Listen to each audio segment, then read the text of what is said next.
Exam motivation की series में आज हम बात करेंगे उस खास दिन की जिसका सबको इंतजार रहता है और डर भी रहता है, एग्जाम वाला दिन।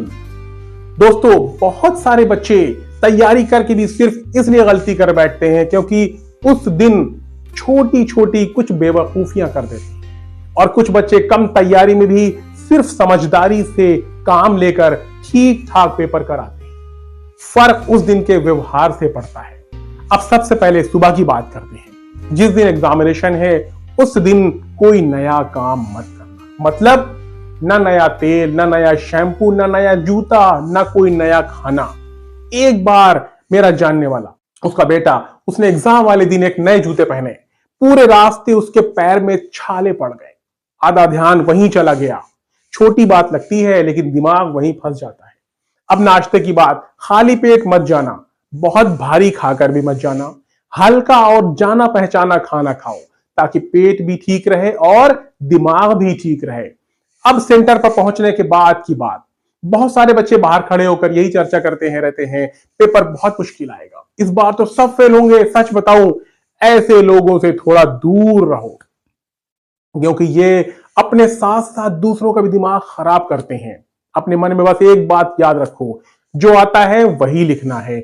अंदर बैठने के बाद जैसे ही प्रश्न पत्र मिले, पहले एक गहरी सांस लो और पूरे पेपर को एक बार हल्के से देखो।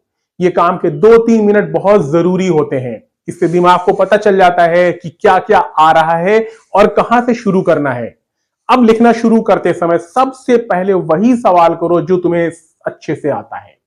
इससे दिमाग का भरोसा बढ़ता है और लगता है हाँ, मुझसे हो रहा है। एक छोटा सा प्रूफ समझो, जो बच्चा पहले 2-3 सवाल अच्छे से कर लेता है उसके हाथ अपने आप खुल जाते हैं और आधा डर खत्म हो जाता है। अब टाइम की बात, हर सवाल में फंसकर मत बैठ जाना। अगर कोई सवाल नहीं आ रहा तो उसे छोड़ो और अगले में आगे बढ़ो। आखिर में वापस आकर फिर सोचो। बहुत सारे बच्चे एक ही सवाल में 20 मिनट खराब कर देते हैं और फिर आखिर में कहते हैं टाइम कम पड़ गया। यह सबसे बड़ी गलती है। अब एक बहुत काम की बात, लिखते समय साफ और पढ़ने लायक लिखो। ये मत सोचो कि चेक करने वाला समझ जाएगा, उसे जो साफ दिखेगा वही नंबर देगा। एक बार एक टीचर ने बताया था कि 2 बच्चों के जवाब एक जैसे थे लेकिन साफ लिखने की वजह से दूसरे को नंबर ज्यादा मिल गए। अब आखिरी आधे घंटे की बात, इस वक्त कोई नया तीर मत मारो, जो लिखा है उसी को चेक करो। छोटी छोटी गलती जैसे नाम, रोल नंबर, सवाल नंबर गलत ना हो जाए ये देख लो। हैरानी की बात यह है कि बहुत सारे बच्चे यही नंबर खो देते हैं। और अब सबसे आखिरी और सबसे सच्ची बात, पेपर खत्म होने के बाद बाहर आकर ये मत सोचो ये गलत हो गया, वो छूट गया। जो हो गया वो हो गया। अगला पेपर बिगाड़ने का कोई मतलब नहीं है।